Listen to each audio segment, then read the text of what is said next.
Independent thoughts, independent life. This is Chad Benson. We're going into transition, and I call it transition to greatness. It's going to be transition to greatness. Third quarter transition. Fourth quarter is going to be good. There's tremendous pent-up demand, and next year we're going to have a phenomenal year. Trump right there, transition to greatness. A lot of states across the country slowly but surely start to reopen. What does that even look like? That's the big thing.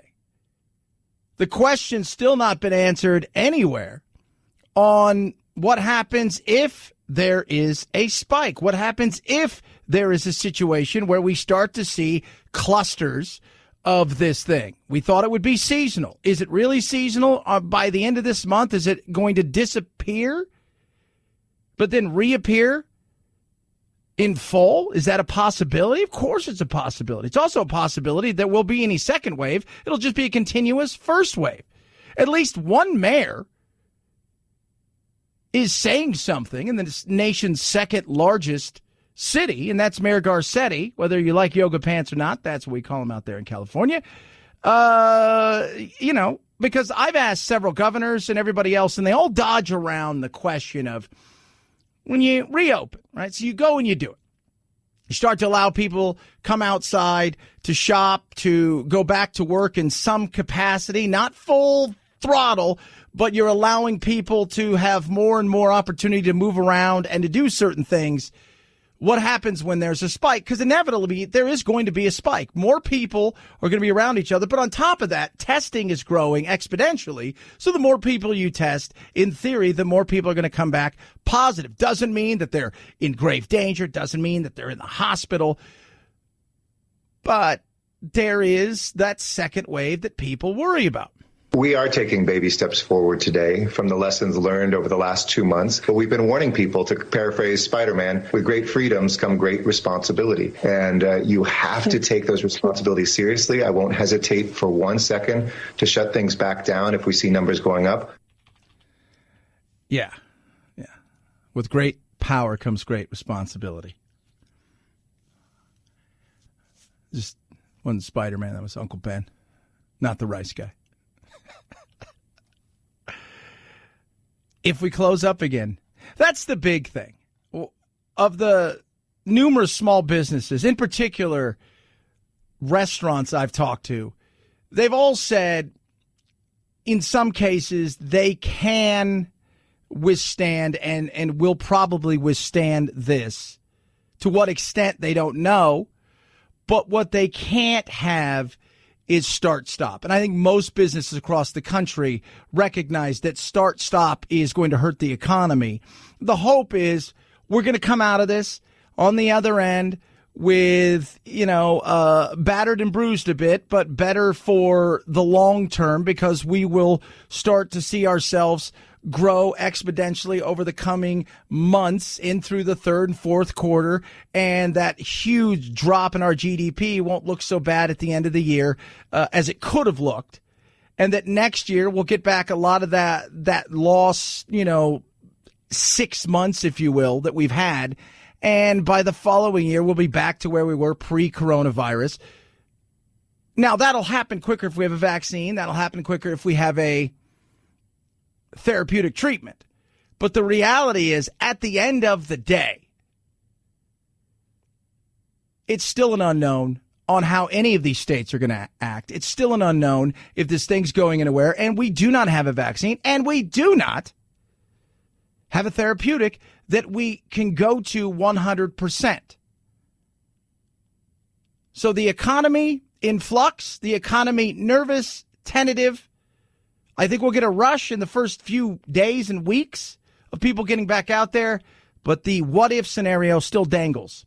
323-538-2423 at Chad Benson Show is your Twitter. Feel free to tweet at us. You can text the program as well. Love hearing from every single one of you. And the reality is, when it comes to the economy, we've learned enough about for the average person about the coronavirus. We've learned as much as, we look at the numbers. What does that mean at this point in time? We look at the Faucis of the world who, by the way, Hahn and Redfield and Fauci are all quarantining themselves right now. But what does any of it really mean?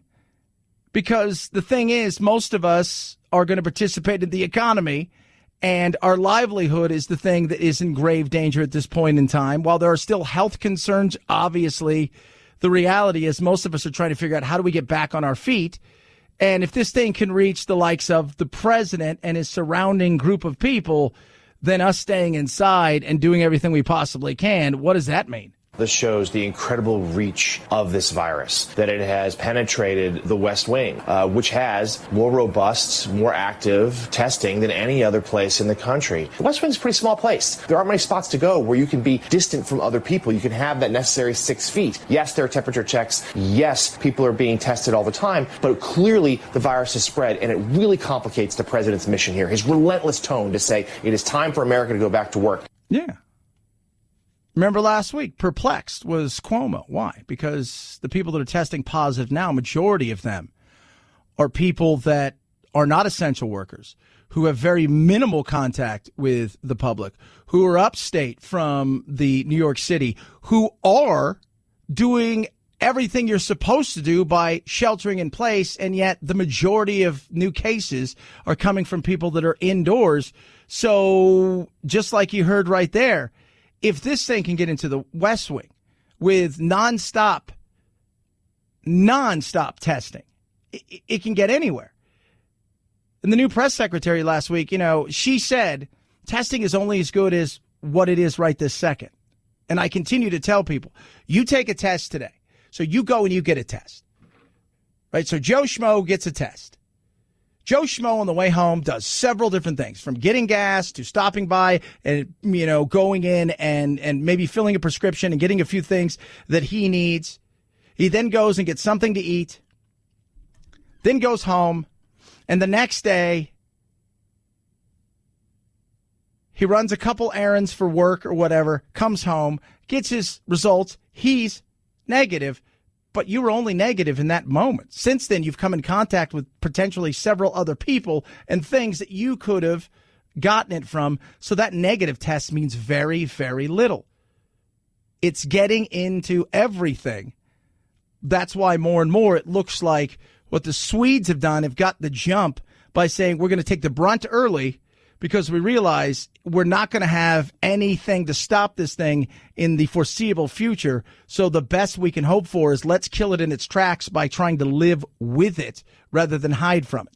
Now we had the ballet for the president last week. We know that the vice president's press secretary now has tested positive. Her husband, Stephen Miller, is isolating for that reason. There reportedly that, she was coughing a little bit in meetings last week, drawing some looks from other advisors. And it's a tone that's set from the top. We reported last week about how President Trump refuses to wear one in public, that he's concerned it sends the wrong message. The idea that he's too focused on the public health crisis or his own health rather than restarting the economy, rather than reopening the nation, which is what his advisors believe he needs to do to try to win re-election.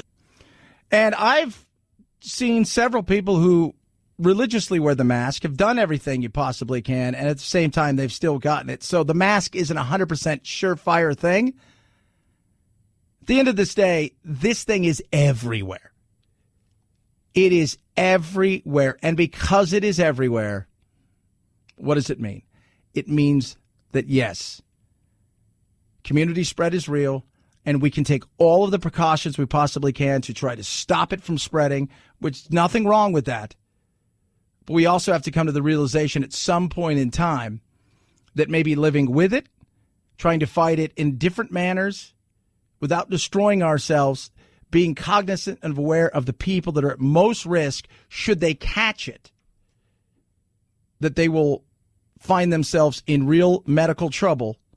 Those people we need to protect as best that we possibly can, and the rest of us may have to just face the fact that we're going to have to live with this thing at least for a while until we find a therapeutic or a vaccine. 323-538-2423 at Chad Benson Show is your Twitter. Feel free to tweet at me. They say it comes in threes. Of course, we're talking about, yes, deaths. So Friday we lost Roy Horn, who was, of course, Siegfried and Roy.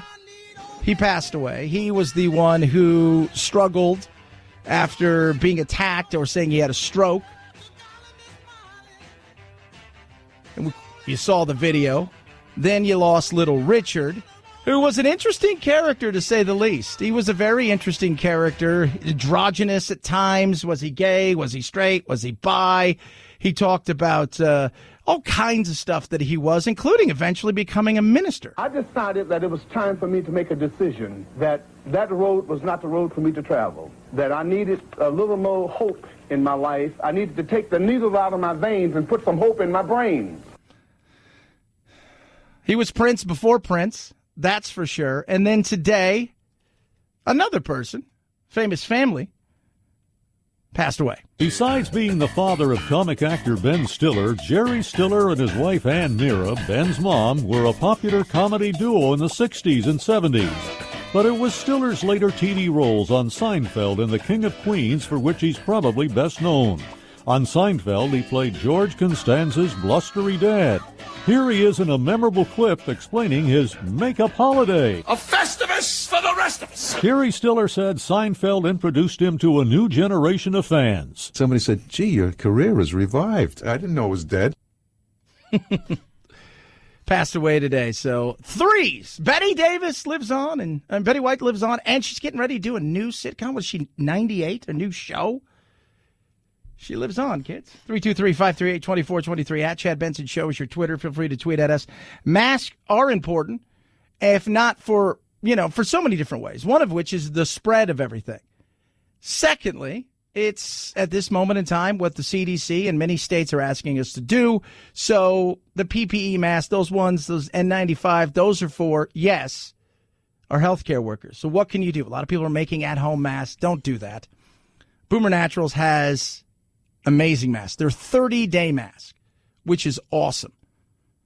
So 30-day reusable mask, 92.2% effective, antibacterial protection from dangerous particles and droplets in the air, made from 3 layers of high-quality, hypoallergenic, 65% cotton, 35% polyester. It's a blended material, and you get a 30-day use. You can wash them, air dry them, put them back on.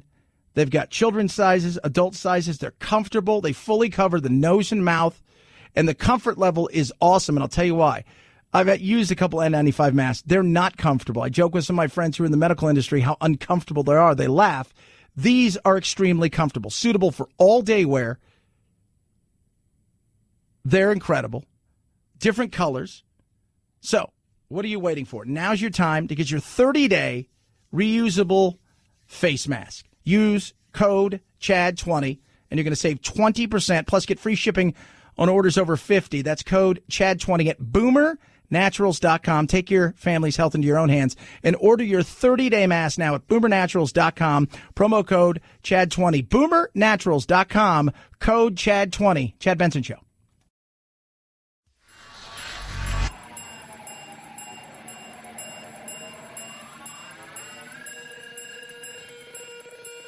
Set Chad straight.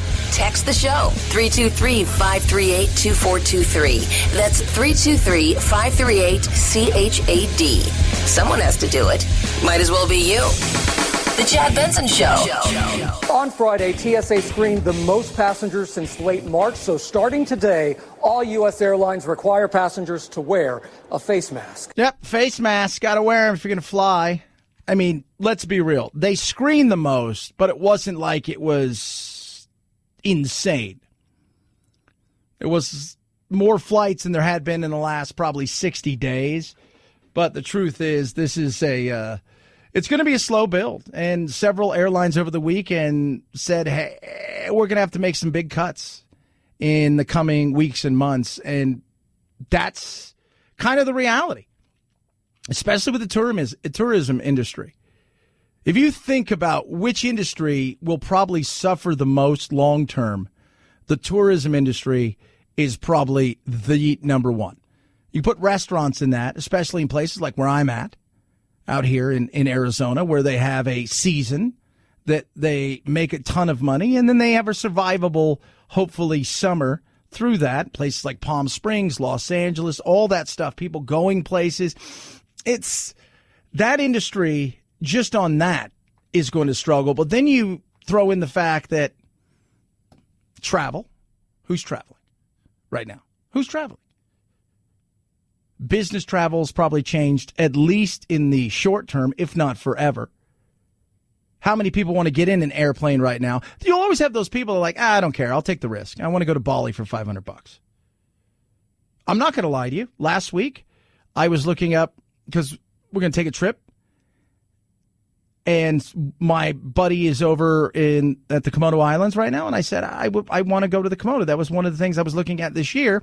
And it's a flight to Bali, and you spend about 3 days in Bali, and you hang out, and it's all inclusive kind of thing. And then you take a trip over to the Komodo Islands for a day or so. And that's because of my love of lizards. That was where I was kind of hoping to go. But you don't even know what anything's going to look like. At this point in time, you just don't know. And so this industry, I think, is going to take a huge, huge hit. Cruise industry, short-term change, big time. Long-term, don't know. Maybe change forever. It's a floating petri dish. You'll hear that a lot. But the reality is, it kind of is a floating petri dish. If you've ever been on a cruise, you mingle with a lot of people.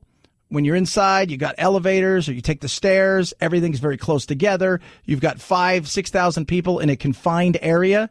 So that's why when things like the norovirus, which makes you throw up and have diarrhea and all that stuff, when that thing explodes on those things, it spreads like wildfire. And take even away all of that, just look at over the last several weeks what's happened when this thing explodes on a cruise ship, and then nobody wants to let him on to debark.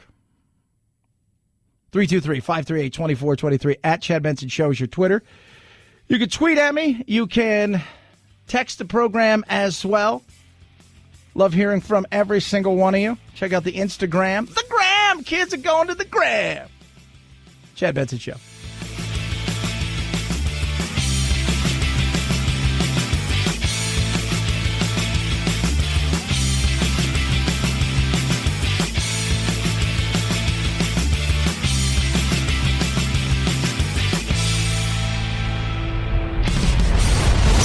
The Chad Benson Show.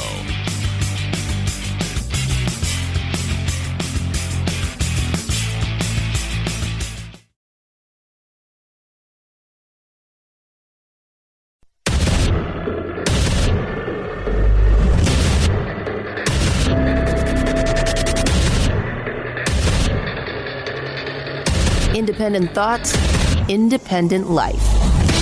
This is Chad Benson. We've been very consistent. The president's been very consistent. We want to open the economy in a clear and careful way, balancing the medical issues with the economic issues. Yeah, and that's what you have to do. I continue to say this when it comes to being a politician at this moment in time.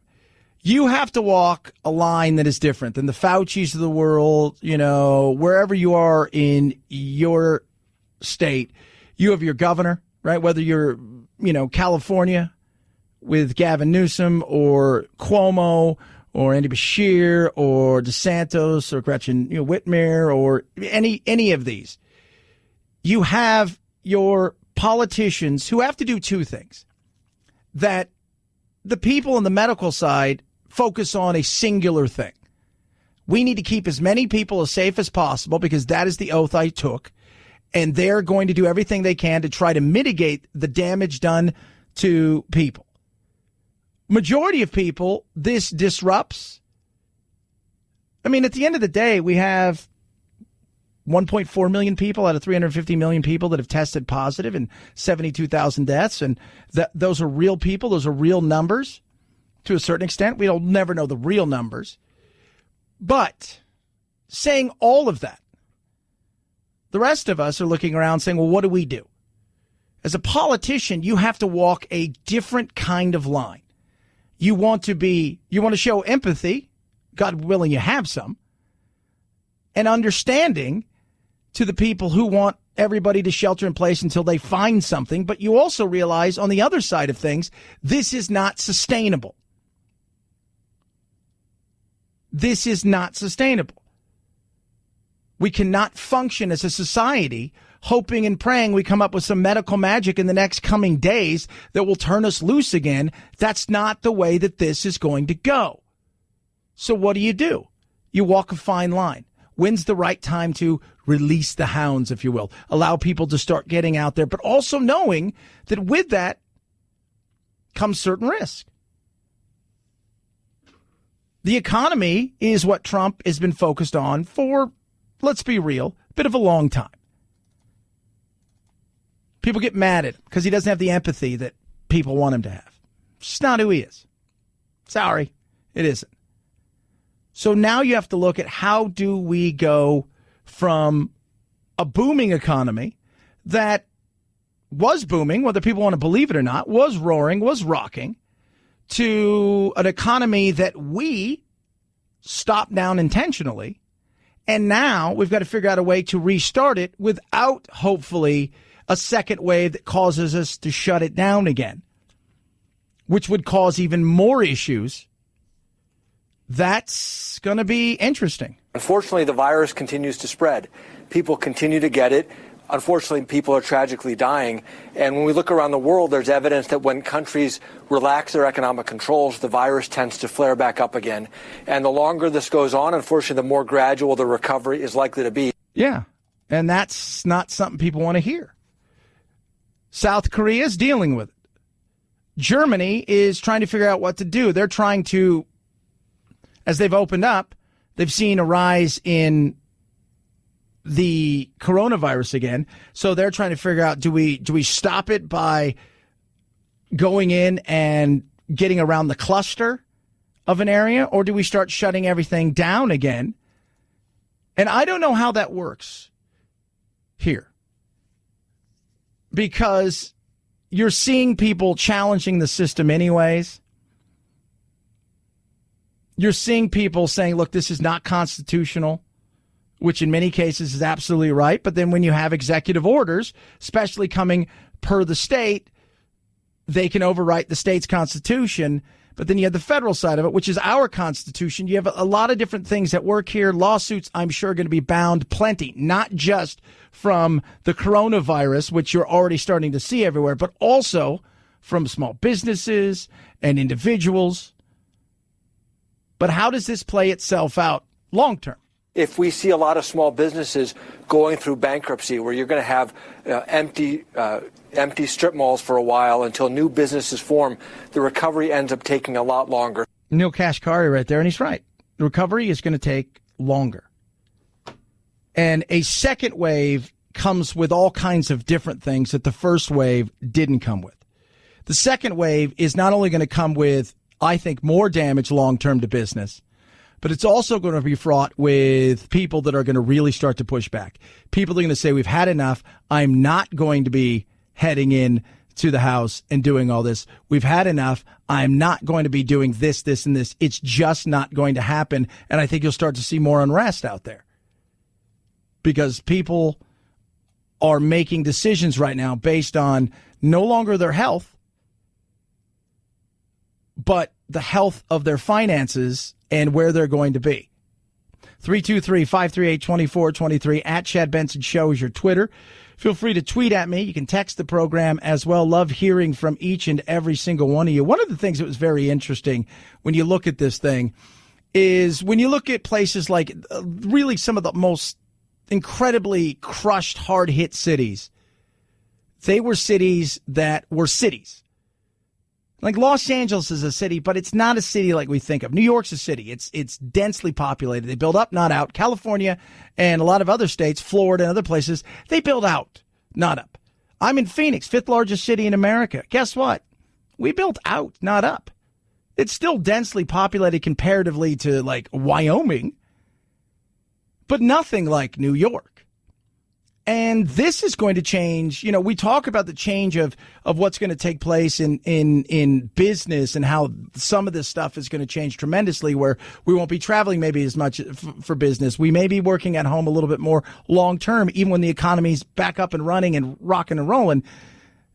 But I also have a feeling this is going to change the way that people live their lives and where they choose to live their lives. big, densely populated cities for a while, I think, are going to be viewed as inherently risky. And so you could see some demographic issues where people begin to move out of some of those cities or are hesitant to move in. So I think some of the places that we're really looking at now would be places that have high degrees of educational attainment, but are lower density, and places in the Mountain West and in the South that have grown very, very well over the last 5 or 6 years in particular are pretty well positioned coming out of this whenever we do. Yeah.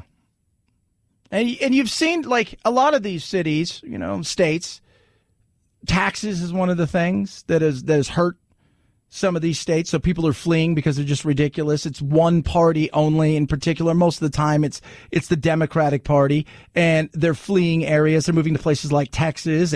Here in Arizona, they've flooded to Arizona, California. And so people are going to start making certain decisions, but they're also going to make decisions on the quality of life and what they've seen happen. Because now people are starting to think about, well, what's the next one going to look like? Because they feel like the next one is coming. Do I think the next one is coming? Well, if you live long enough, I think you're going to see something else. Will it be as bad? Let's remember, we've already had the swine flu. So we had that. We had MERS and SARS. Didn't affect us like this. So we've already had several of these. But what's the next one look like? And I think that's going to weigh on people's minds as they look around and say, you know what, we can get the hell out of here. We can take our money that we're going to make from our home, and we're going to be able to go another place and financially be okay. And these places that we're looking at are not as back-assward as people think. You can make relatively good earnings. And with the world being what it is now and able to do so many different things online via the computer and digital and viral, you'll see this. The change of demographics is going to be real. And when you started to look at, I mean, we've talked about this before, what is it, 49 of the 50 states are one-party states? I think Minnesota was the only one that wasn't truly a one-party state, where there was just dominance of one party. This could change that tremendously. 323-538-2423, at Chad Benson Show is your Twitter. Feel free to tweet at me. You can text the program as well. Producer Phil, will you remind everybody what happens in nature and what it could do to you? Nature will mess you up. Mess you up. Case in point, the Red Triangle. A 26-year-old man killed after being attacked surfing at Manresa State Beach in Santa Cruz, California. He was pronounced dead on scene. Water 1 mile north and south of the area now closed for 5 days per protocol. It'll reopen Thursday, May 14th. Signs now posted warning beachgoers of the attack. The type of shark species is unknown. Well, we know what it is. Very rare. It's a great white. So they call it the Red Triangle. So from about Big Sur up to Fort Bragg, through Santa Cruz and San Francisco and Montego Bay is the place. They have the Farallona Islands. They have a huge abundance of fur seals, elephant seals. Basically, it's a smorgasbord of everything. And over the last several weeks, what have you had? People who aren't allowed to go to the beach. So you tell them, hey, you guys can go to the beach now. You can do something, but you can only do water sports, meaning you couldn't hang out on the beach. But if you wanted to go surfing or kayaking, you were free to do so. This guy did. And shark. So he's one of those guys that, he understood the risks. You just hope that it doesn't happen. But it wasn't anything where he was making a mistake. No, you go out. And that's an area where there are lots of seals. There are lots of sea lions. It's everything a shark could dream of, smorgasbord-wise. And they always tell you there's certain times you also go out. You go out in the middle of the day, it's fine. Don't go out early in the morning. And don't go out as dusk approach, because that's the time that sharks love it. But think about this. If you're a shark and you're swimming around and you see sea lions and stuff like that, but you've not seen a lot of people, and then all of a sudden there's this. Mistaken? Yeah, but it was brutal, and it wasn't one of those things where they raced into the hospital. They knew it was over, and there wasn't a lot they could do. 715 shoreline. They're both advising shark bites. Yeah, it wasn't a shark bite. It was an attack. And for something to do that to a person and to kill on scene, most likely was a great white. 323-538-2423, at Chad Benson Show is your Twitter.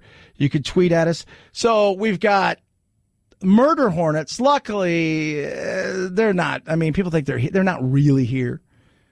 They probably came over on a cargo ship, and they're probably dead. So I don't think that there's going to be too many murder hornets. And murder hornets are a very specific kind of creature.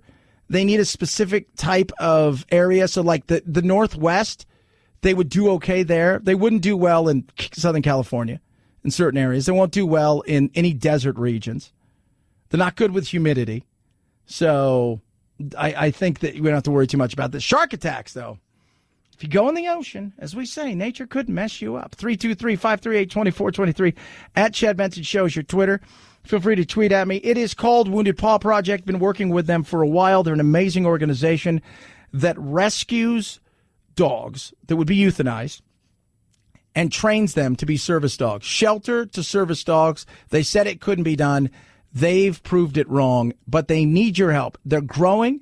Originally, it started out for veterans. Now they've expanded to first responders and their families as well, and they're being inundated right now. Anything you could do would be great. You can go to Amazon.com, and you can set your supporting group to Wounded Paw Project, so smile.amazon.com, and do that. They also accept cash, but they would love a car donation. If you have an extra car, truck, RV, even a boat, it's a vehicle for change. They're going to use the proceeds to protect, advocate, and train these dogs to be service dogs for veterans, first responders, and their family. Find out how you can be involved by going to woundedpawproject.org, woundedpawproject.org. You can find out everything you need to know there, woundedpawproject.org. You'll be saving a paw to save a life.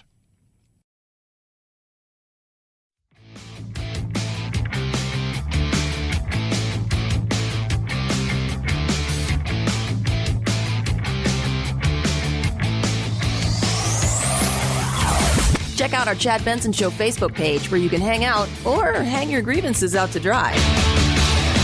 This is Chad Benson. The NFL has released a schedule. Of course, it's all tentative. Well, it's great news, and I hope that happens with other sports, too. And UFC is having a big fight this weekend, and which has become a hot sport, and which is going to be in Florida, and that's going to be great. I think they're not going to have people initially. They're going to have empty, but it probably works with the bright arena right in the middle, and the seats are darkened out. I think it might work for fighting. But the NFL is doing it. I think it's a great decision. Which is big for the country. And the UFC fights did take place over the weekend, but 3 people tested positive, including one of the main events. So that didn't happen, but the fights went on. And a lot of people are asking the question, okay, so we're starting to see this. Golf is going to start up. Golf is one of those things where I don't know why they didn't take advantage of this. You'd have every opportunity. You can social distance. You can have the cameras there. You don't need a ton of people. You can, if you have no crowd, then what's the deal? You're with your caddy. I didn't know why golf didn't say, look, let's take the opportunity to just have no crowds. We'll have cameras there, and they're going to start up soon. NASCAR's getting to start up soon. And then, of course, you've got baseball, and God only knows. What's the most likely scenario we will see Major League Baseball back this summer? Well, right now what they're talking about is starting spring training or in the middle of June at some point. June 10th is a day that's been thrown out there by the former player Trevor Plouffe. That's something that teams are telling some players, but not all players are hearing that. And the idea is to come back also after that June 10th or so spring training at the beginning of July. That's really optimistic at this point because there's still a lot of things that Major League Baseball has to do. They do. They have a lot of things. And one of them is they've got the most powerful of all the unions when it comes to the players' union. So you have to get a buy-off, not just from owners, but also from the players. They're going to want to know about compensation, but they're also going to want to know about service time. So what service time is does this count for me playing the whole year? So I can mark another year off that, which gets me to free agency much quicker. There's a lot of different things that play into this. You need to get approval from the players. You need to get approval from governmental organizations that are going to allow games to potentially be played at home stadiums. And of course, you have to get approval from scientists and health experts who say that you are doing this in a reasonable fashion and as safely as possible. And that's tough because you've got moving parts everywhere. You've got different cities who are going through different things. You've got so many things happening. The one thing that football has is it will have about 6 months of this to review as it heads to. My thought process, and I've talked to a couple sports guys, is should they have been forward thinking if this thing was going to be seasonal, and we're not quite sure if it is or isn't, and saying, well, let's move the season up. We'll start it in June, and we'll just have to go from there. Because that way, if it is seasonal, we can get through this thing and potentially have a season. I do think football is going to start on time or right about near there. I don't know about college football. If the NFL didn't play, that is, as I tried to explain to somebody this weekend, it's not just, people of sports are going to be bummed, but it's also a psychological thing. That our go-to sport, our biggest thing, sports-wise, is canceled, and psychologically the damage there I think would be huge. 323-538-2423 at Chad Benson Show is your Twitter. Tweet at me. Happy Monday. Chad Benson Show.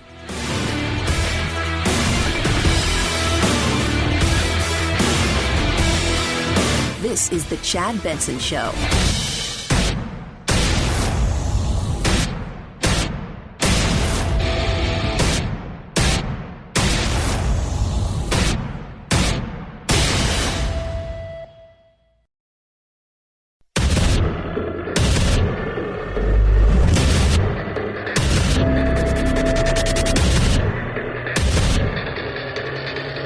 Independent thoughts, independent life. This is Chad Benson. You know, right now, looking across the U.S., there are more than 30 million people that are getting initial claims for unemployment insurance. That's the biggest negative shock to the jobs market that we've seen since World War II. To get unemployment rates like the ones that we're about to see, which I think will climb up towards 20% by next month, you have to really go back to the Great Depression to see that. Yeah. The difference is the Great Depression was coming and it lasted.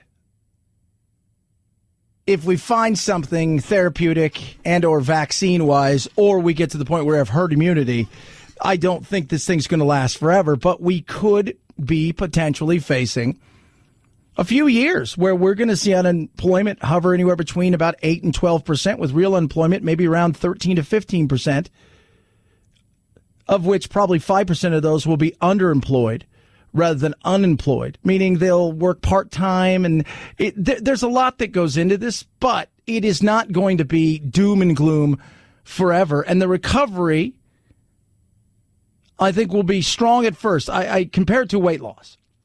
So if you ever lost weight in a serious way, those first 15, 20 pounds, 30 pounds melt. But let's say you want to lose 40 pounds, right? So you get those 30 pounds off in a relatively easy fashion, but those last 10 pounds seemed to take forever. And I think a lot of what we're going to see is that we'll gain some jobs back, parts of the economy will come back, areas of the country will come back, but to get back to where we were is going to seem like a long slog. There are a lot of economic differences between right now and the Great Depression. Here, we understand why the economy is slowing down, and we expect that we can reverse it. Whereas in the Depression, there were a lot of other things and a lot of policy errors and so on that made the whole thing drag out. And so I think if you look at the Congressional Budget Office, they currently forecast that the second half of the year will be one of recovery. You know, God willing, that's what's going to happen. God willing. God willing, that's what's going to happen. Because we don't know. Fauci said early on, at the end of the day, this thing is going to be the decider of how it plays out. What he got wrong was how the states are going to decide to play this out. The more, I've looked, I get a lot of flack because I've looked at Sweden.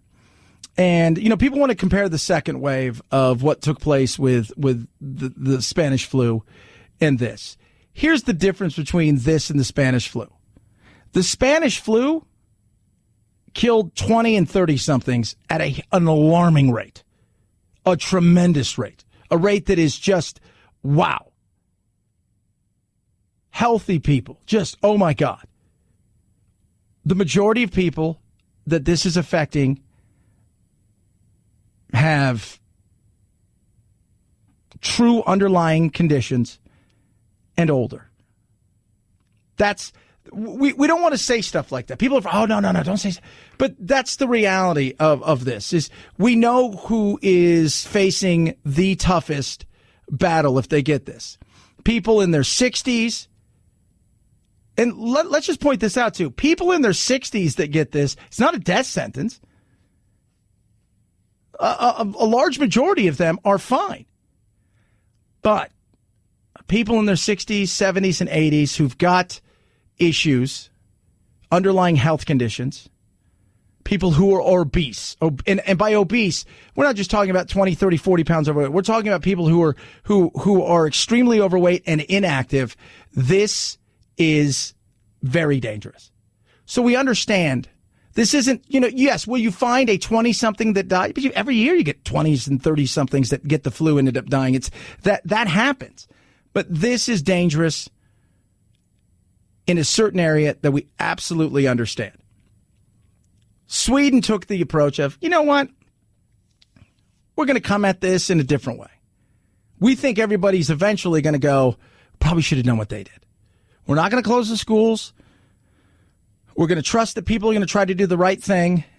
We're going to allow freedoms to continue the way that they are, but we're going to ask people to be aware and cognizant, not to gather in massive groups, to just live their life in a way where they respect the other people's distance, but allow them to live their life, because this thing isn't going anywhere. We don't have a cure for it. We don't have a vaccine. We don't have a true therapeutic treatment.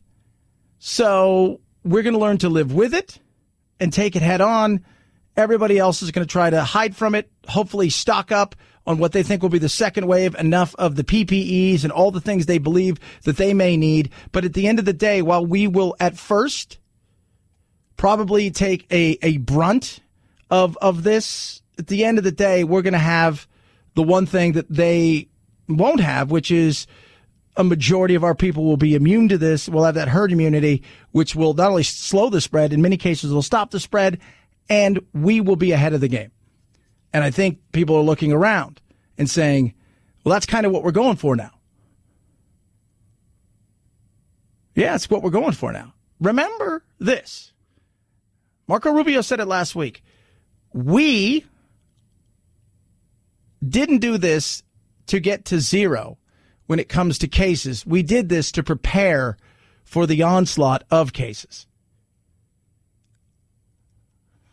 Question is, what do we do now when and if there is a second wave?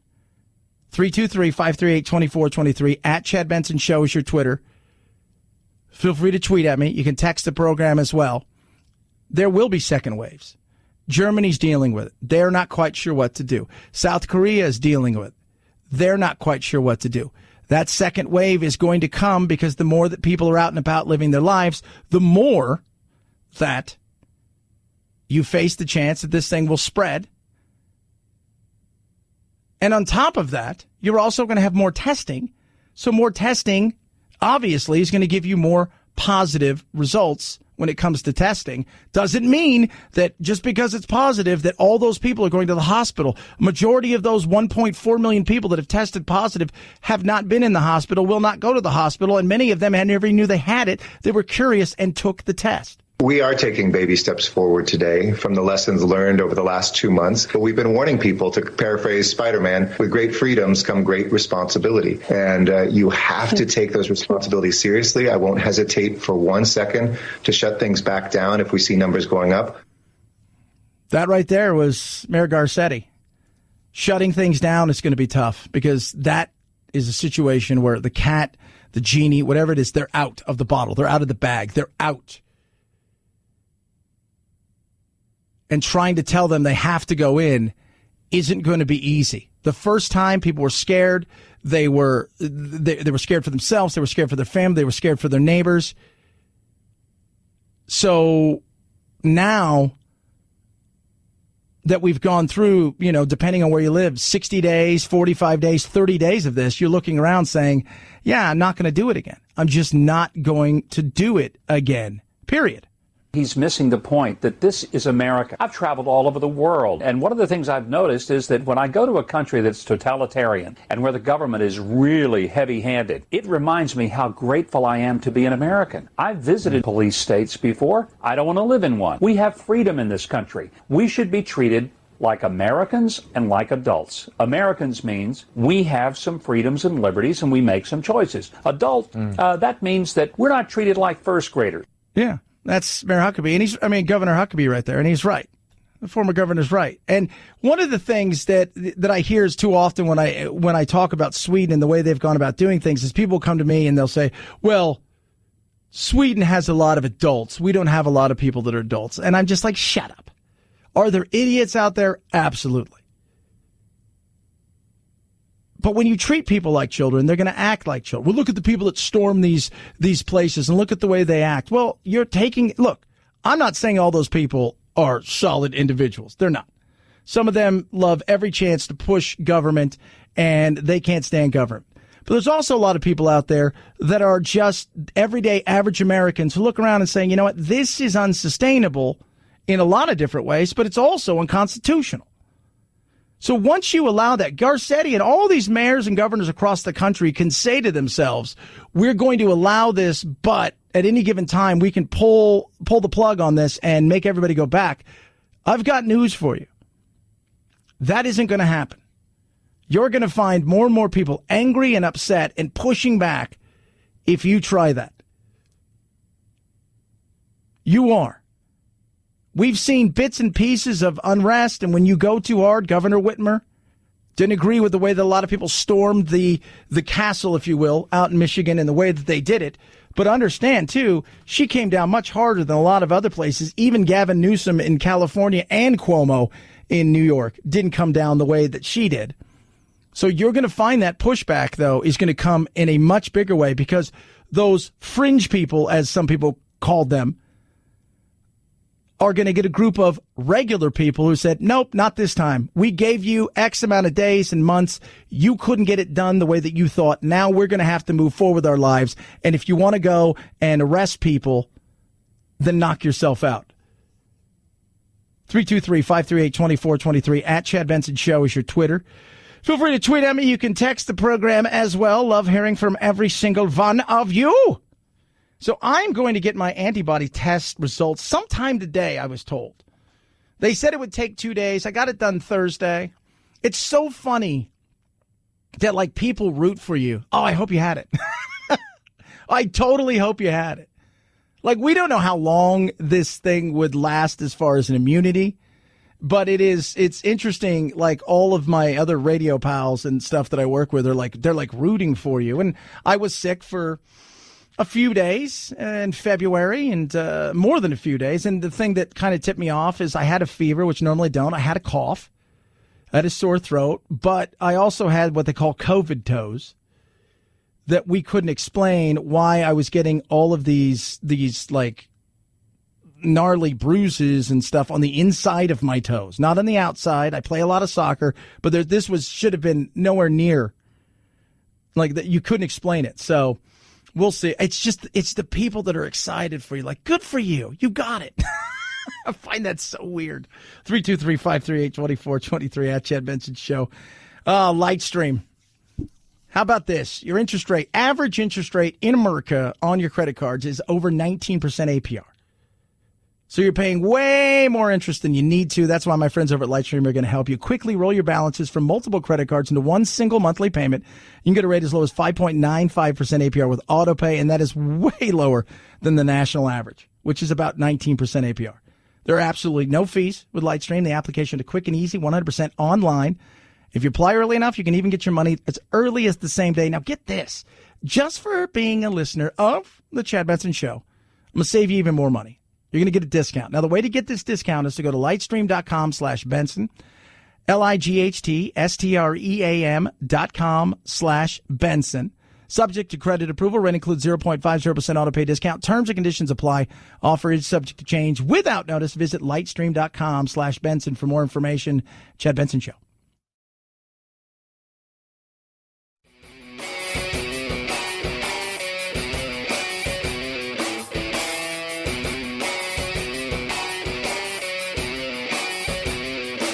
Being antisocial sucks. Hang with Chad's friends on Facebook, The Chad Benson Show. And if you just need some alone time, head on over to Twitter at Chad Benson Show.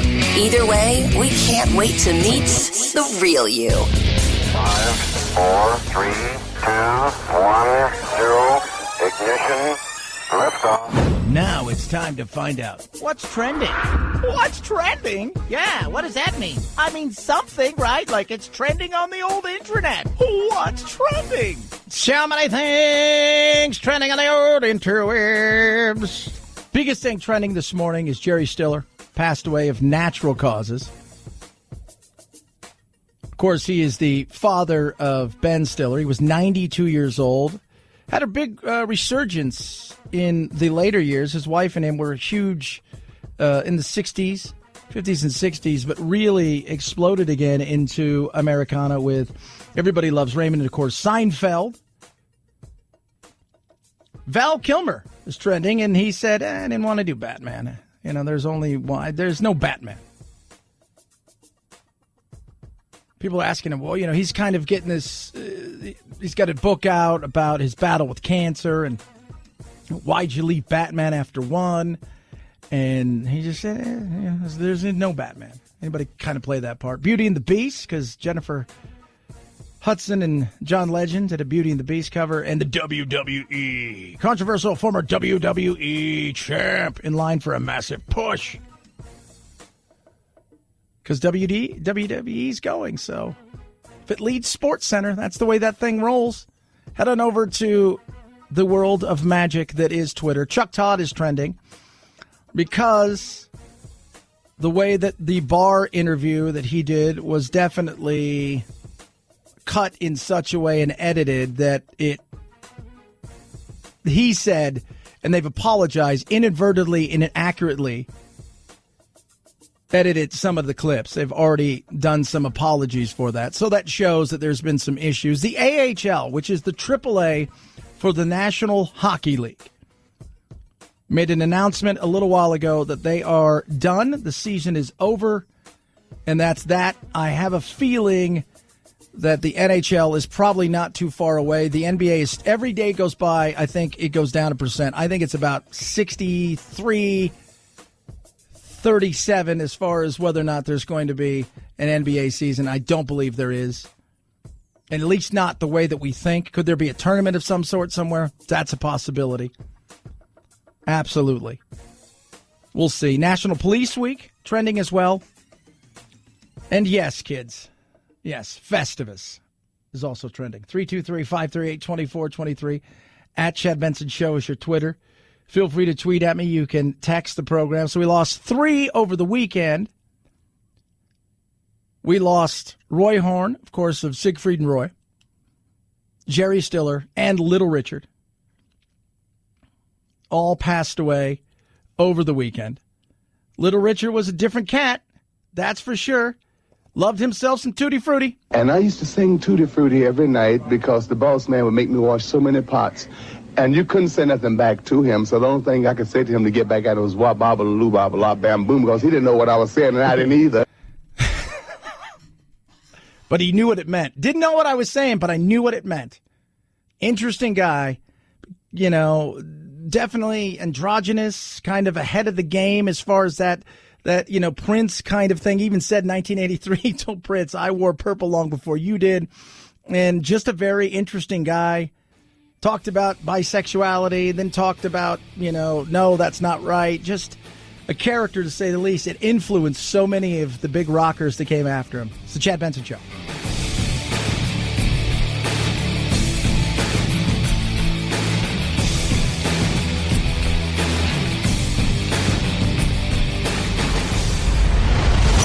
The Chad Benson Show.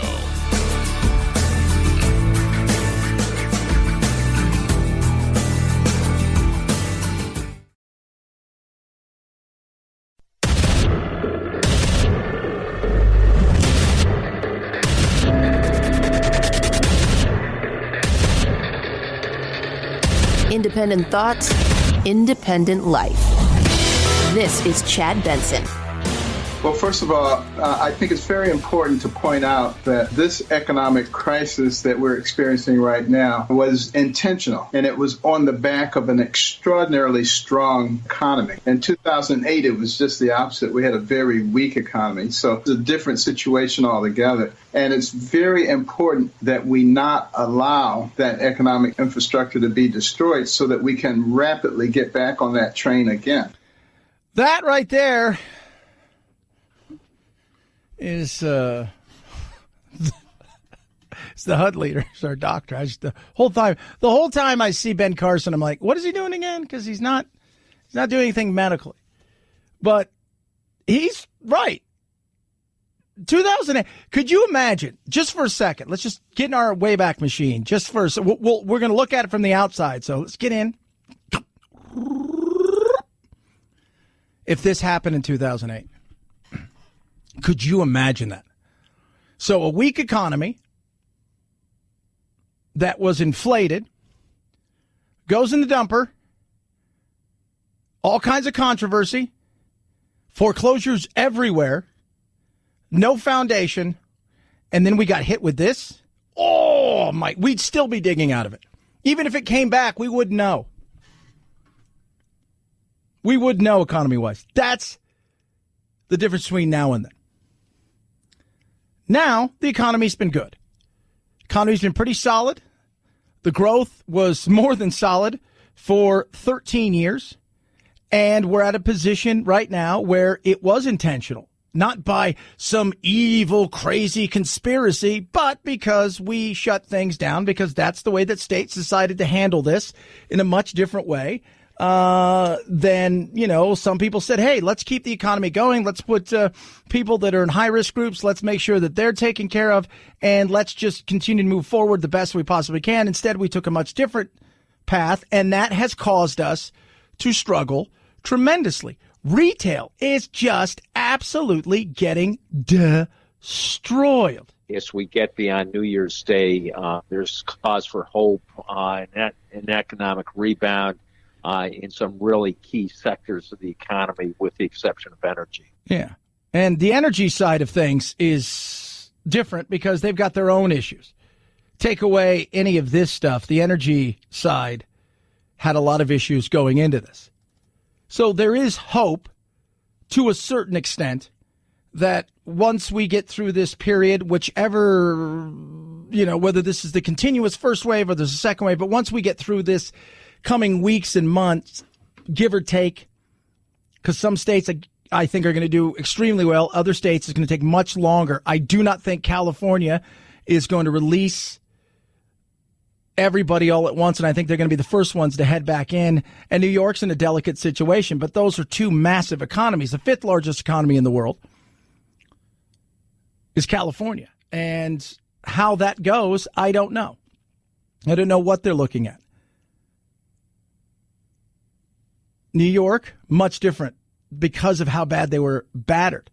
But across the country, you've got just absolute destruction in the retail market. We will likely hit 20% in unemployment, and there will be pain beyond Labor Day. Yeah, big time. I mean, you're seeing JCPenney's getting ready to file again. I don't even know what this makes. Sears, are they even, I mean, does that even count anymore? J. Crew, Neiman Marcus, all of them. Then you've got the restaurant side of it that's massive as well. Sweet Tomato, Soup Plantation, both set. How long until the Golden Corral, Hometown Buffet? How long until they say, no, we're not going to do it? So this is, we're going to have a lot of pain, but we did have a good foundation. And through that good foundation, I think when we start to rebound, it'll be good. It's going to be that last 10 pounds, as I say, that's going to be the toughest. So if we have, when all is said and done, 40 million people that filed for unemployment, 25 million of those may get their job back in a relatively short period of time once we're up and running again. But those last 15 million, it may take a while. And some of those may not come back. 323-538-2423. At Chad Benson Show is your Twitter. Feel free to tweet at me. You can text the program as well. If you've not been seeing what's going on with the Ahmaud Arbery, you need to. This is a horrific incident that took place in Georgia. Father, a son, and somebody in the back taking a video of it, of a guy that was jogging down the street and then getting shot. Father and son said he was a suspect in break-ins in the neighborhood, and then they saw him go into a construction area for a new home, which, by the way, 99% of us have done. You see a new home in your neighborhood, maybe, and it's open. You take a look around to kind of see what's going on there, right? Like, ooh, what's this going to look like when it's done? Oh, wow, that's interesting. I did it like a month and a half ago. We were out for a walk. There was a house up the street, and it was nowhere near being finished, but they'd got everything kind of done, but they still had to put the windows and stuff on. It's just very neat to see what it looked like. But at no point in time did I think somebody was going to come blast me, and then there's a new video of him doing that, just checking things out, before father and son decided to go super rogue.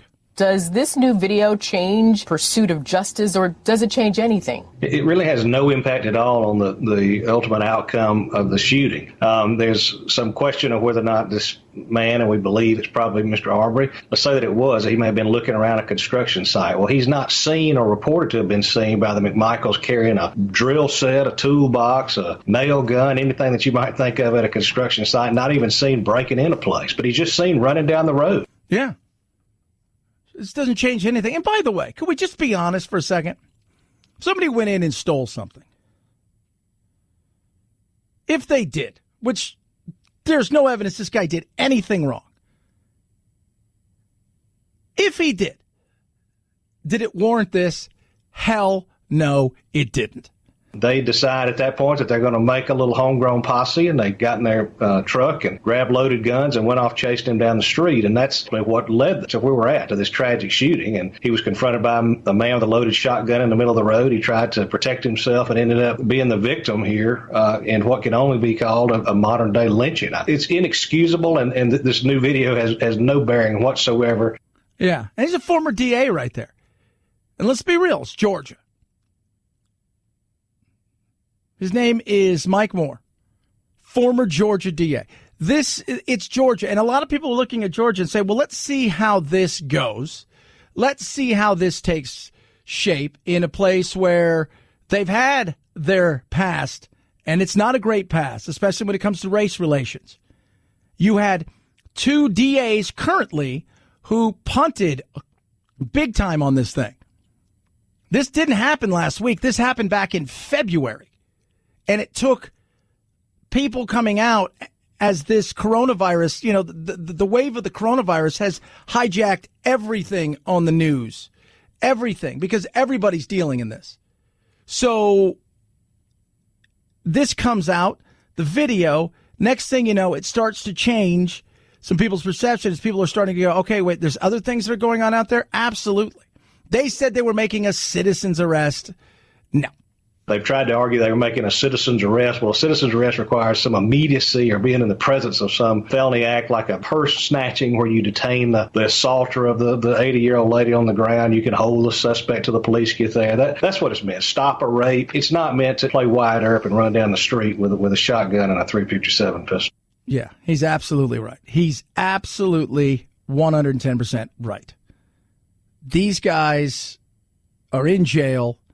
And the reality is this was a modern day hunting somebody down.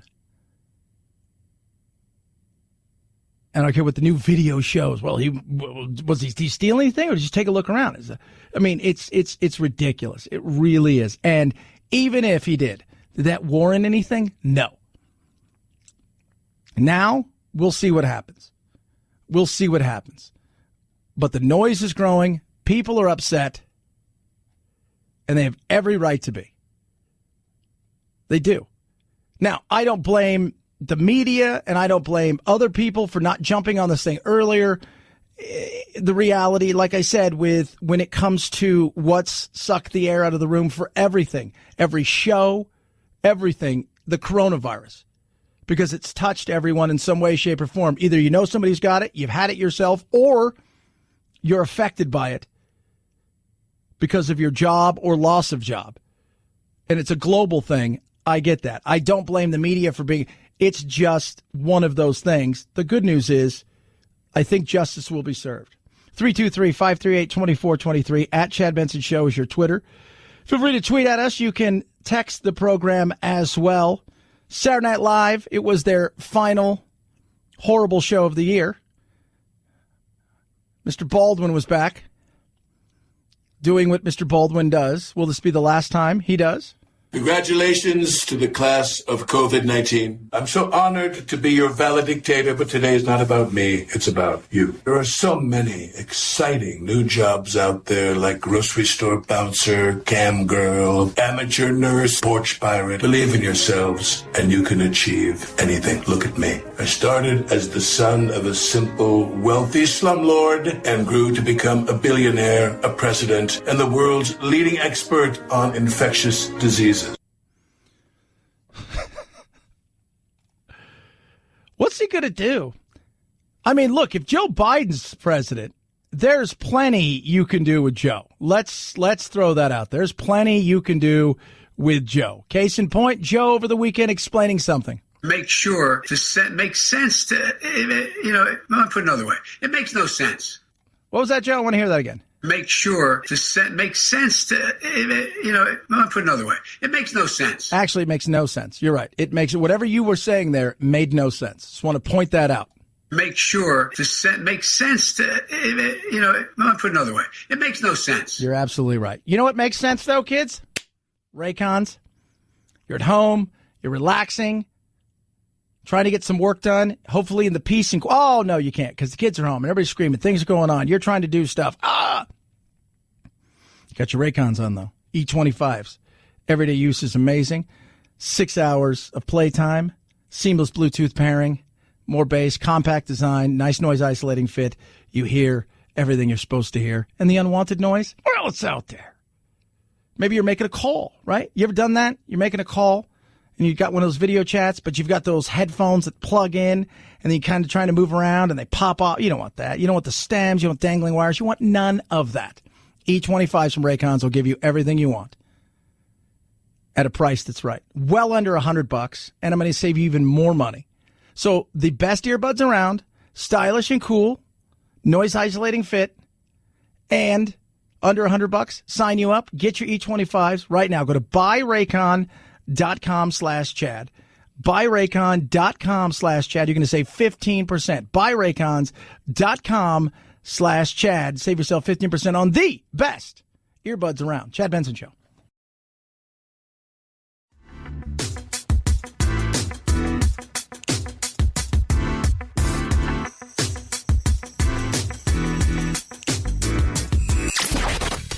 Boys, give me a bowl of chili with plenty of peppers. One Mexican heartburn. Why don't you mugs grow up? The Chad Benson Show, where independent, a la carte thinkers have a seat at the table and a voice in the dialogue. I'll have what she's having. This is Chad Benson. Along with increased cleaning, the park limiting total attendance to 30% capacity. Temperature screenings and face coverings required for all guests entering the park, and social distancing enforced at all times. I'm going to be honest and throw it out there, guys. I'm not thrilled that the first of the Disneylands that opens up is Shanghai. This is not against Chinese people.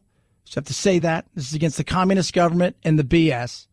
For all the crap that Trump gets going out there and saying stuff, oh, it's a conspiracy and all the stuff he says, the reality is China had a lot to do with this.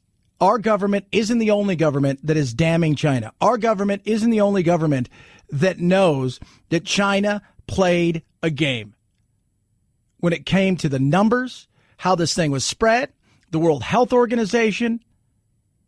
It wasn't just America and Trump. He's the loudest in the room. He's the one with the most power in the room. But the British, the French, the Italians, the Spanish have all voiced their displeasure with the World Health Organization and with China. And by China, I mean the communist regime.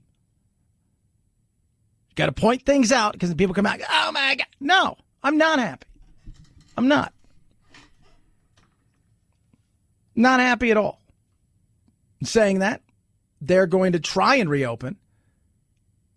30% capacity. Disney could not survive on a 30% capacity. They could not. So, and if you're in, say, Southern California or you're in Florida, that is because you want people to bring in your numbers, especially paying customers. Well, you could easily do that with just the people that have passes in Southern California. So I don't know how that would even look. You need that continuous tourism dollars that come in. It's going to be interesting. It will be. 323-538-2423. At Chad Benson Show is your Twitter. Feel free to tweet at me. You can text the program as well. Love hearing from every single one of you. So producer Anthony posted something on our Facebook. And I want to say, you go back, way back in time, and you go back to a time when there was Orson Welles' War of the Worlds. So Orson Welles' War of the Worlds, people think he did it and there was no warning and, they planned to do it and all this stuff. The reality is when he did it and people panicked and freaked out, there was warnings that this is not real. It just doesn't matter, right? It just doesn't matter. So we posted something funny on the Facebook page, and Anthony says right there, this is really fake news, but it's believable. Kind of ha, ha, ha, ha. And it was a fake CNN poll. It was sarcasm. Would you have voted for the serial killer and rapist Ted Bundy if he'd run against Trump? 97% yes, 3% no. Joke CNN poll.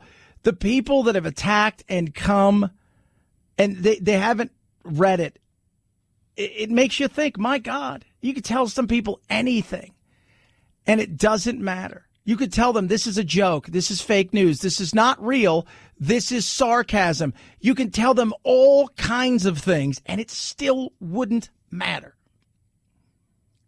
because they don't get it. And that's tough.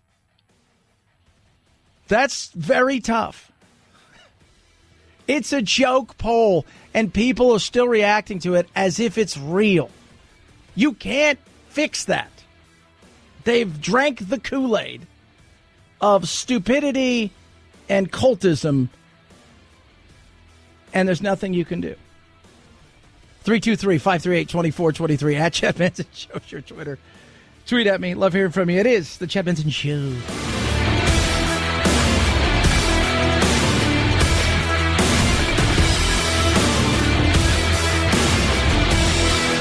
This is the Chad Benson Show.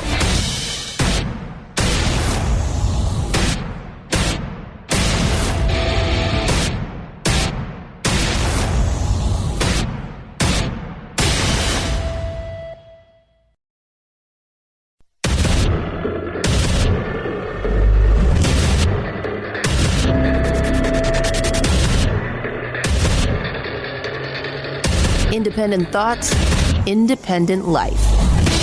This is Chad Benson. We're going into transition, and I call it transition to greatness. It's going to be transition to greatness. Third quarter transition. Fourth quarter is going to be good. There's tremendous pent-up demand, and next year we're going to have a phenomenal year. Phenomenal. Transition to greatness, he says. That's the president right there, for those who don't recognize who it is. Is it going to be a transition to greatness? You would like to think that we're going to get ourselves rocking and rolling, but we'll see how that takes place. What we do know is over the last several weeks has been an ass kicker to our economy. Right now, looking across the U.S., there are more than 30 million people that are getting initial claims for unemployment insurance. That's the biggest negative shock to the jobs market that we've seen since World War II. To get unemployment rates like the ones that we're about to see, which I think will climb up towards 20% by next month, you have to really go back to the Great Depression to see that. That's the White House economic advisor, Kevin Hassett, talking about that. It's going to be near 20. The way I compare what's potentially going to happen, and I say potentially because I don't know what cities and states across the country are going to do. Trump could come out tomorrow and Fauci could come out and say, we're throwing up the doors. Everybody run out and do it. And life's back to some normalcy. We'd like you to, at least for a while, understand that social distancing is best and, use your best judgment, yada, yada, yada. I don't know. I don't know what's going to happen because Trump and the White House are pushing for a reopening, but it doesn't mean because states have their rights that the states are going to allow that. New York, California, not so much. Other states are tiptoeing into it. What will it look like? Is there going to be a mass explosion in a second wave? I don't know. But what they're hoping for, what they're counting on, is a second half that, while it doesn't replace the first half in the losses, gets us moving in the right direction. There are a lot of economic differences between right now and the Great Depression. Here, we understand why the economy is slowing down, and we expect that we can reverse it. Whereas in the Depression, there were a lot of other things, and a lot of policy errors and so on that made the whole thing drag out. And so I think if you look at the Congressional Budget Office, they currently forecast that the second half of the year will be one of recovery. God willing, that's what's going to happen. But as Fauci has said, this is going to do its thing, and that's what's going to potentially be the downer. And what exactly does this thing look like? What does the second wave look like? And better yet, what does a second wave look like when it comes to everybody's states and how they react to it? Will some states just say, we're going to play through? This is what we've got. We don't have any choice. There's no way we're going to get the genie back in the bottle. People need to get out there and start working. And if we shut it down again, the loss of small business will be absolutely too much to recover from. So we're going to batten down the hatches, protect the people that are vulnerable, the older, in particular nursing homes, which this is the perfect recipe for disaster, like cruise ships. You've got people who aren't active, in many cases have several different issues with them medically. It's the perfect recipe for disaster. Also, people who have underlying health conditions. We're going to do all we can to protect them, but everybody else, it's all hands on deck and get back out there. Some cities and states may run with it and say that's what they're going to do. Others, like Mayor Garcetti in Los Angeles, not so much. We are taking baby steps forward today from the lessons learned over the last 2 months. But we've been warning people, to paraphrase Spider-Man, with great freedoms come great responsibility. And you have to take those responsibilities seriously. I won't hesitate for 1 second to shut things back down if we see numbers going up. And that's not actually what Spider-Man, that was Uncle Ben that said that. Not Spider-Man. But I understand what he's trying to do. How do you do that? How do you tell people in Los Angeles who are looking around, seeing everything evaporate in front of them, wondering, oh, do we have anything left? How do you do that? How do you do that? That's a fair question. How do you tell them, you guys, sorry, we were premature. We got to go back in. Because I think the pushback that will come at this occasion will be much bigger and will carry more weight, because it won't be the fringe, as everybody likes to point out, these crazy fringe militia types.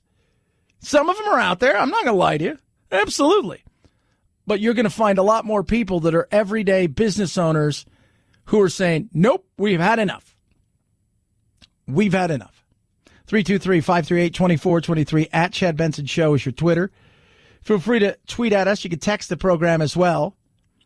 The question, too, now as we move into get closer and closer, you're getting people that are signing up by the thousands for trials when it comes to the vaccine. Could we live without a vaccine? Well, we all hope it will pass without a vaccine, because that would be great if the disease goes away very quickly. But we don't think so. It's now spreading around the world so fast and so significant that we need a vaccine to control it. Yeah, you do. In some areas. If you look at the world that we live in And like, I'm a big proponent of the way that Sweden has gone about doing what they're trying to do, which is we're going to learn to live with it. We understand it's here. It is not going anywhere.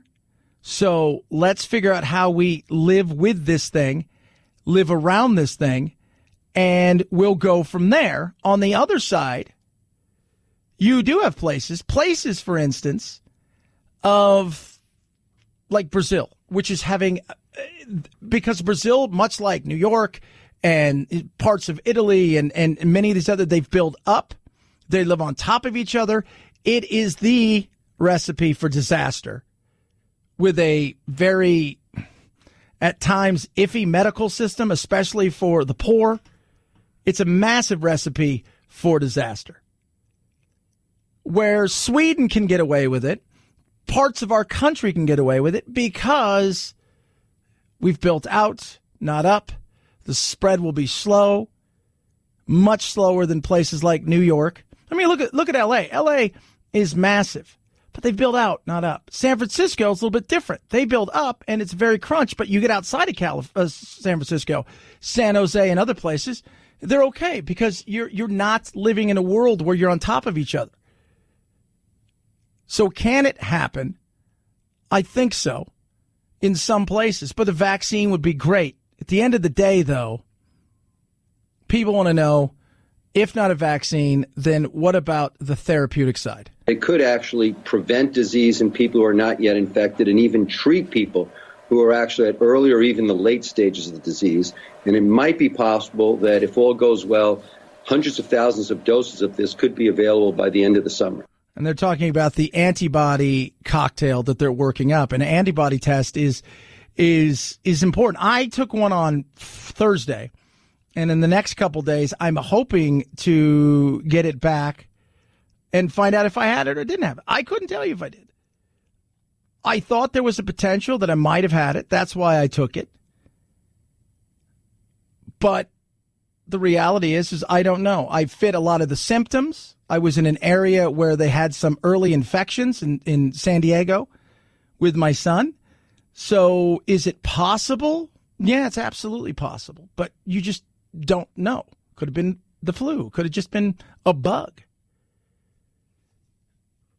But with the antibodies, the hope is that if you have it or have had it, you built up some sort of immunity.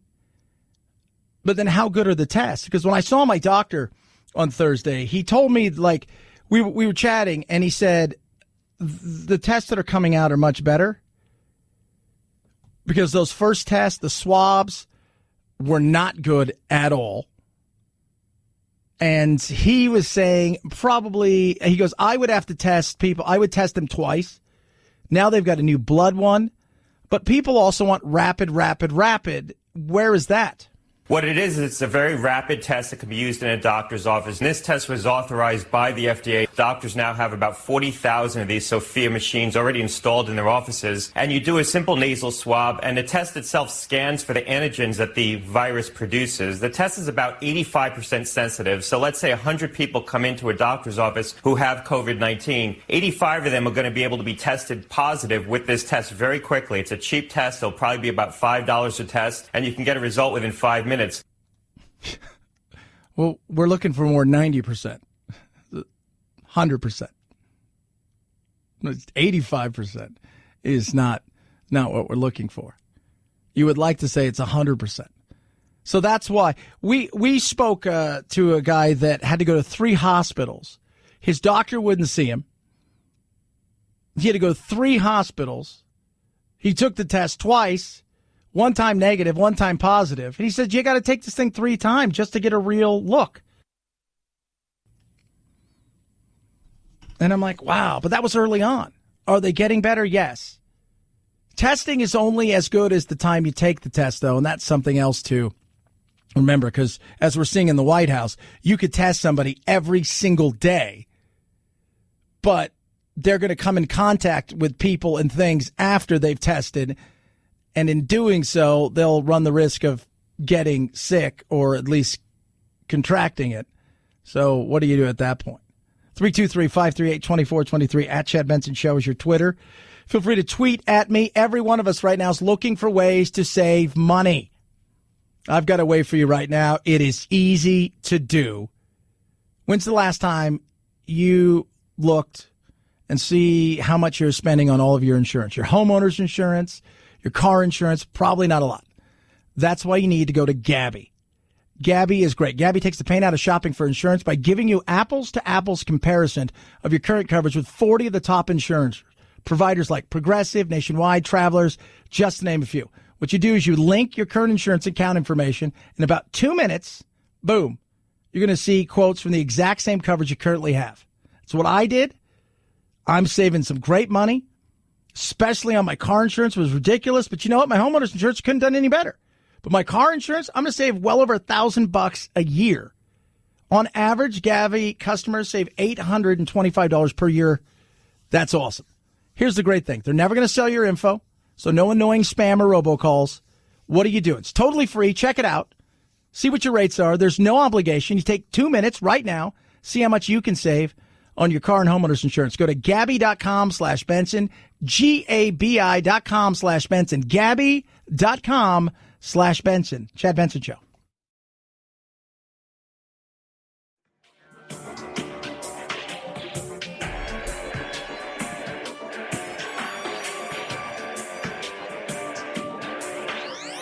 Warning, no snowflake zone. Uninformed opinions are in danger of melting. The Chad Benson Show. So I'm reading this article. Professor Peter Piot is recovering.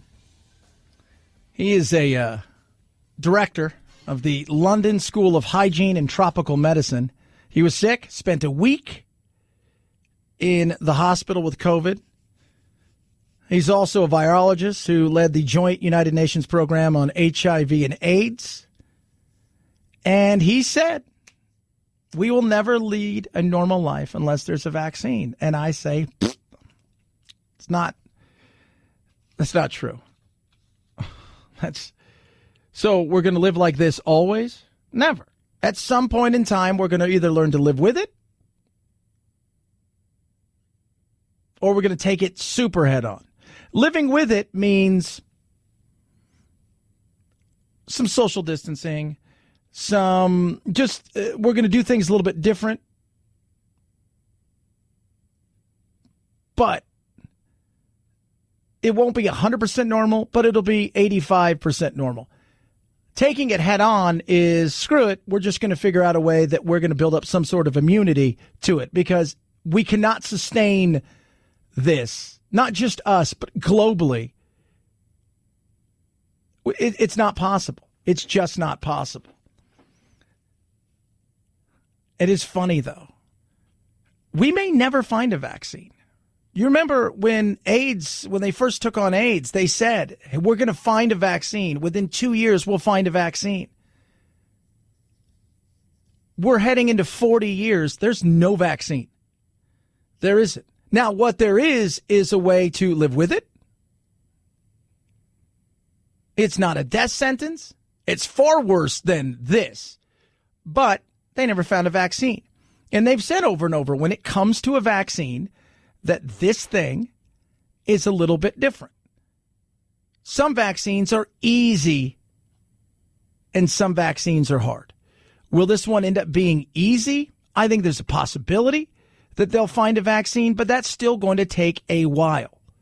And they're doing everything they can when it comes to finding a vaccine as fast as possible. Clinical trials will need to be done to show that it's effective, and that will take some time. We will have some vaccine available this year, but it will depend on the authorities, the FDA and others, to decide whether it can be used earlier before clear efficacy data are available. And what does that mean? Well, the first thing they do, and why a vaccine takes a long time, much longer than what we've got going on here, is you have to find the amount of people that you can that are willing to do this. Okay, but it's got to be the right amount of people. All right, so they think they found the right amount of people. So they go and give them all the vaccine, in hopes that they're going to go out and on numerous occasions expose themselves, because giving people a vaccine and then telling them to stay home doesn't really make it so you're ever really exposed to it. So those numbers could be skewed. So they wanted to make sure all these vaccine tests that you're truly exposed to the vaccine. Then once you take it and we know that you're going to be exposed to it, we also need to know that in 3 months, you're not going to have an adverse reaction like explode to the vaccine itself or something like that. Then you could start to look at the data, and if the data seems to play itself out well, you could start to say to yourself, all right, data says this. The vaccine seems to be pretty good. Some people had an adverse reaction, but it was minimal. So, and it seems to work. So then you can move forward with giving it out in mass. 323-538-2423. Would people really explode? No. You get what I'm saying, right? You're giving you something that you have no idea how your body's going to react to it. You don't know what's in it. This isn't something that's approved by the FDA or anything like that. It's a vaccine. So who knows what would happen? Chad Benson Show.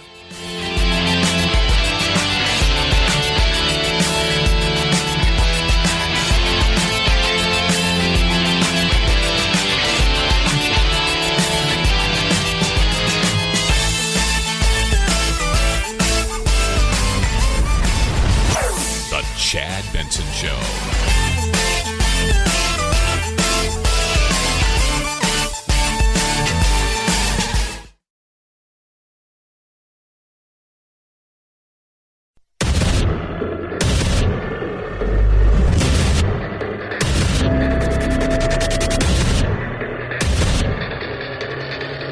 Independent thoughts, independent life. This is Chad Benson. It's a shame when, in 50 years from now, when you look at records and you see a dead season, it's a shame. I don't know what basketball is going to do. I spoke with all of the commissioners on numerous occasions. But no, we want to get sports back in our country. We have to get them back. And it's going to happen. But the NFL took a great step. And they mean business, too. They're going to do it. They have all sorts of contingency plans in case something happens. And they'll move games from one location to another. They're going to do it. And that's a great thing they're doing. Trump talking about sports. Last week, the first step worldwide in leagues semi-returning was the Bundesliga, which is one of the top soccer leagues in the world. The German league decided that they were going to reopen. It'll start this weekend. A little while ago today, the Premier League, which is arguably outside of the NFL and Major League Baseball, the biggest league in the world, got the go-ahead to restart the season behind closed doors starting June 1st. Their season isn't too far away from being finished, but they do it in a much different way. Our sports leagues don't have relegation, so they may crown a champion during the league season, but they have a relegation battle. The top 6 teams play for a place in European leagues, including the top 4 that play for the Champions League, but the bottom 3 teams go down to division. So it'd be like if we got relegated, if your team got relegated in baseball down to AAA and the 3 teams in the bottom or the top of AAA got to go up top. Well, that's what they do there. So they wanted to figure out a way to finish the season. It looks like they're on track to at least try. There's no doubt who's going to win the league. Liverpool, you'll never walk alone. Up by an just insurmountable lead of 25 points with about 9 games left in the season. It would be virtually impossible for them to lose. And so there's that. But that's a sign that the world's trying to move itself forward and start to get back to something, whatever that something looks like. At first, it's going to be behind closed doors, but what will it look like in, say, 6 weeks, 8 weeks, especially if this thing is seasonal and it slowly but surely starts to dissipate? Are we going to have several months where we're not going to have really any cases except for the ones that we're monitoring and who are in the hospital? It's a possibility. It's also a possibility this thing could go on for quite a while. We don't know. But every step they take to bring us back out of lockdown and sitting around the house rewatching, episodes of Friends or whatever, and the chance to get back out there and start to see things comes back normal, That's a bigger step, and it's a good step, and that's a step that I think we all need. That being said, as we talk about what's going to be happening in the future, let's not forget there's something that's going to be happening in November, and it's called an election. Warning signs were mounting in January. I was raising the alarm back then, and so were others, including the intelligence community, the federal intelligence community, the CIA, and others. But Trump was warned more than a dozen times this was coming. He knew. He could have been developing an adequate test and deploying them. He could have marshaled supplies and invoked the Defense Production Act to ensure that every community was ready. You know, I think about how much fear, how much loss, how much agony could have been avoided if President Trump hadn't wasted so much time getting started. That's from a man who says stuff like this. Make sure to make sense to, let me put it another way. It makes no sense. There you go. It makes no sense. Could Trump have done things differently? It's easy to be the Monday morning quarterback. Of course he could. Right? Everybody can sit there and say he could have done. Could he have done some stuff better? Here's the first thing about the test. We should have had better testing, but even now when they talk about the testing, that was one of the things I sit there and I listen to this Dr. Gottlieb talk about the testing that's a rapid test that's going to be. So we've known this thing's been around now for going on 6 months, probably much longer. And remember, the WHO has a part, and we're not talking about the Rock Man. The World Health Organization has an issue with this as well, as far as they said this thing wasn't able to transfer from human to human. We don't believe anything the Chinese government says. So there was a lot of issues along the way. Could we have been better at it? Yes. But even now, as we roll things out, months into it, it's still not 100% when it comes to testing. What it is, it's a very rapid test that can be used in a doctor's office. And this test was authorized by the FDA. Doctors now have about 40,000 of these Sophia machines already installed in their offices. And you do a simple nasal swab, and the test itself scans for the antigens that the virus produces. The test is about 85% sensitive. So let's say 100 people come into a doctor's office who have COVID-19. 85 of them are going to be able to be tested positive with this test very quickly. It's a cheap test. It'll probably be about $5 a test, and you can get a result within 5 minutes. The result being fast is great, but 85%, you would like 100%. That would be like the dream. But just because you have a test doesn't mean that it's surefire, that it's going to stop you. Who gets tested more than everybody around the president? And at the same time, the minute you take the test, there's a chance that by the time you get the results, you will have come in contact with people who potentially had it or have it, or things that you touch that had it. You rub your eye. Next thing you know, boom. Even when you get the results, it means very little, because while that moment in time you took the test, you may have been negative, you could be positive now. And it's spreading everywhere. This shows the incredible reach of this virus, that it has penetrated the West Wing, which has more robust, more active testing than any other place in the country. The West Wing is a pretty small place. There aren't many spots to go where you can be distant from other people. You can have that necessary 6 feet. Yes, there are temperature checks. Yes, people are being tested all the time, but clearly the virus has spread, and it really complicates the president's mission here. His relentless tone to say it is time for America to go back to work. Yeah.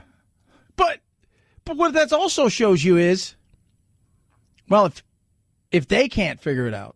Last week we had Cuomo going, well, we don't really know why that 66% of the new people that are being tested positive for this and are being hospitalized are people that were following the rules to strictest, as far as they weren't essential employees, they weren't going outside, they limited their trips to only the places they had to go, and it's essentially homebound people as far as the orders we've put out there that are testing positive.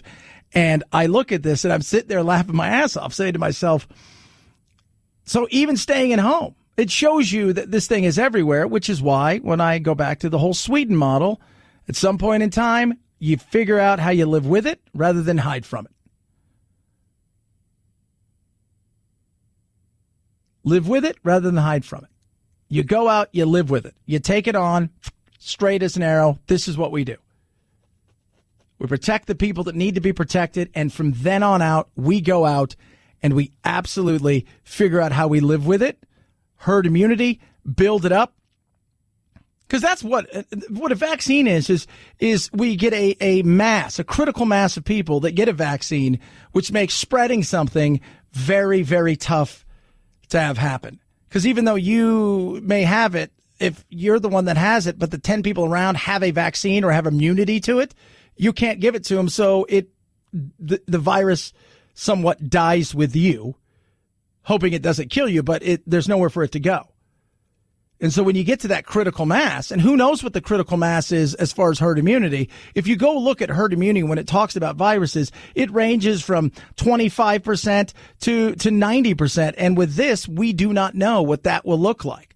What we do know is we can't live like this forever.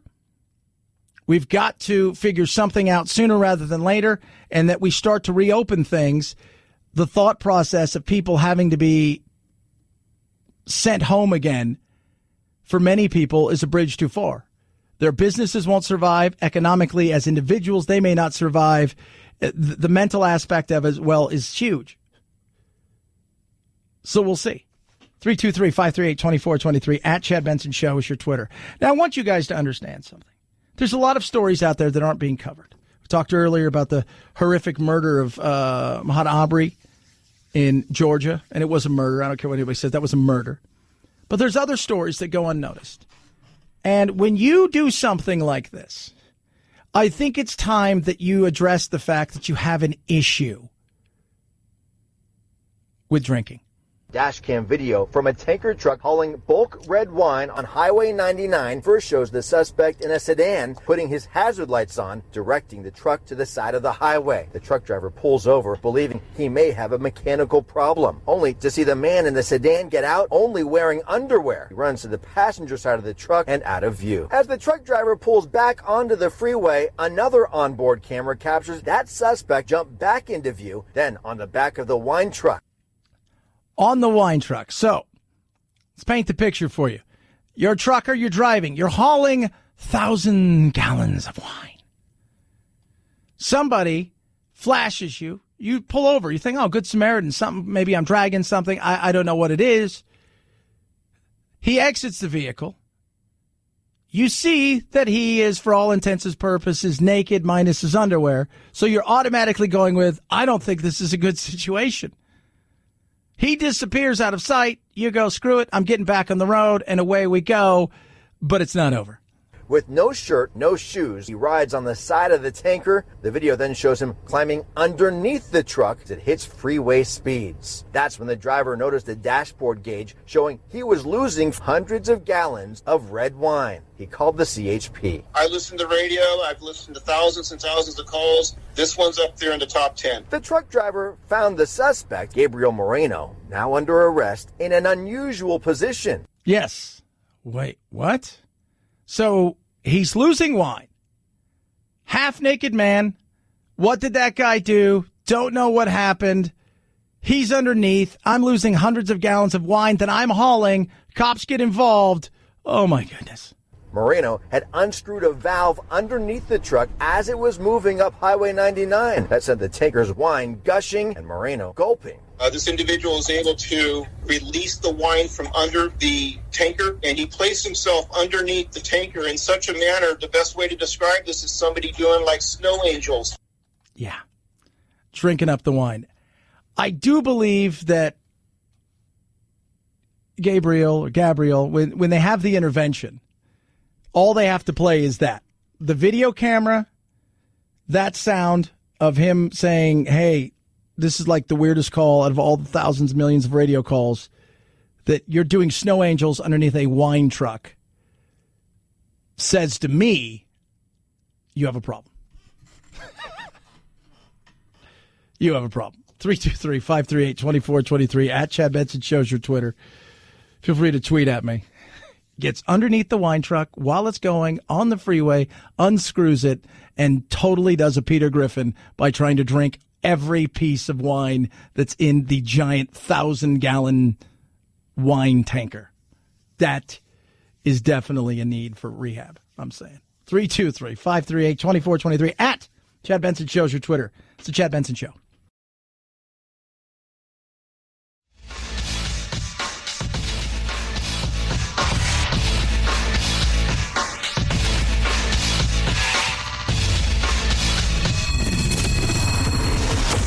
The Chad Benson Show, where we reach across the aisle and occasionally poke someone in the eye. if we see a lot of small businesses going through bankruptcy, where you're going to have empty strip malls for a while until new businesses form, the recovery ends up taking a lot longer. Yeah, Kashkari right there. It could take a lot longer. I think the recovery is going to come, but remember how we've been talking about this, and I'm laying it out to you. I'm giving it to you not in the hopes and dreams, not in the super downer, but in the reality of what's probably going to happen. It's going to take a little longer than people think. And think of it this way. If you tried to lose 40 pounds, those first 25 pounds, 30 pounds may come off pretty easily. You do a little thing here and there. You pick up your intensity as far as working out, or even start to work out, cut out a few things. But then you get to the point where that last 10% is ugly. And I think that's a lot of what we're going to see. We could see 40 million people out of work because of this by the time we start to really think about reopening in a giant magnitude where we know there's no going back. With that, 25 to 30 million people will probably get back their jobs. But that last 10%, that may not come back for a while. So you're going to see a prolonged unemployment that's going to sit somewhere between probably 9 and 14%, with a lot of people that are underemployed while this thing ramps itself back up. And that could take a year. That could take 2-3 years. But we will get there eventually. We will. That I do know. But it is going to be like that weight loss thing where at first 30 comes off and it seems like, well, it's not too bad. This will be easy. And then the other parts are going to be like, oh, my God, this isn't coming off at all. In this crazy time of COVID-19, it's always good to say to yourself, let's break a record when it comes to the Guinness Book World of Records. And these cats decided, how many ping pong balls could I throw into a hat that is shaving cream? What is the record? These are a couple guys who have broken like 100 records, and they do it for STEM. So that's math, the STEM. They do it for that. They want to show kids and everybody how STEM great, how cool it is. So if you've got the foam and you've got the ping pong balls, let's do it. Well, I'm trying to decide between the Barbasol Thick and Rich Original. We're using ITTF certified table tennis balls.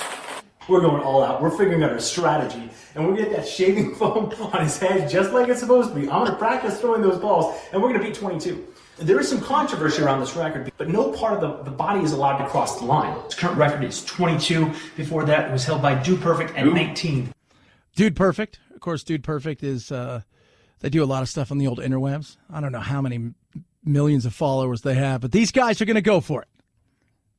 Here we go. Okay, we're clear. All right, here we go.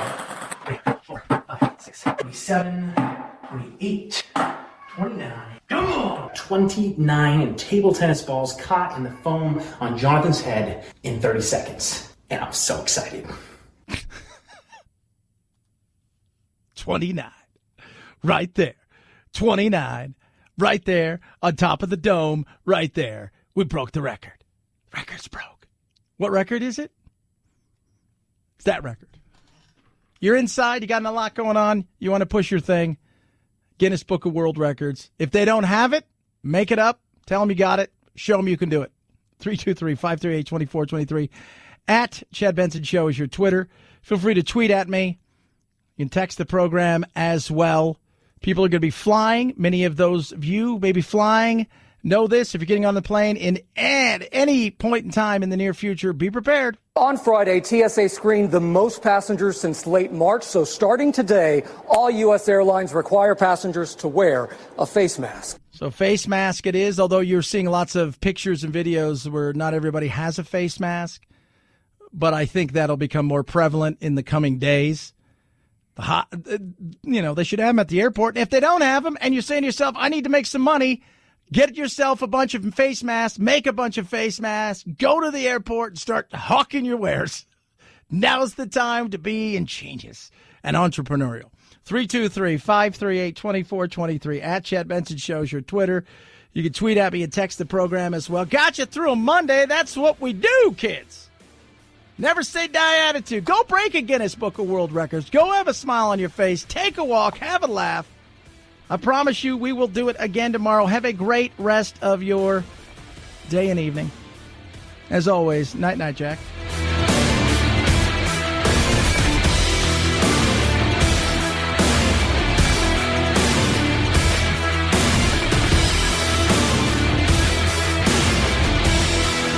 This is the Chad Benson Show.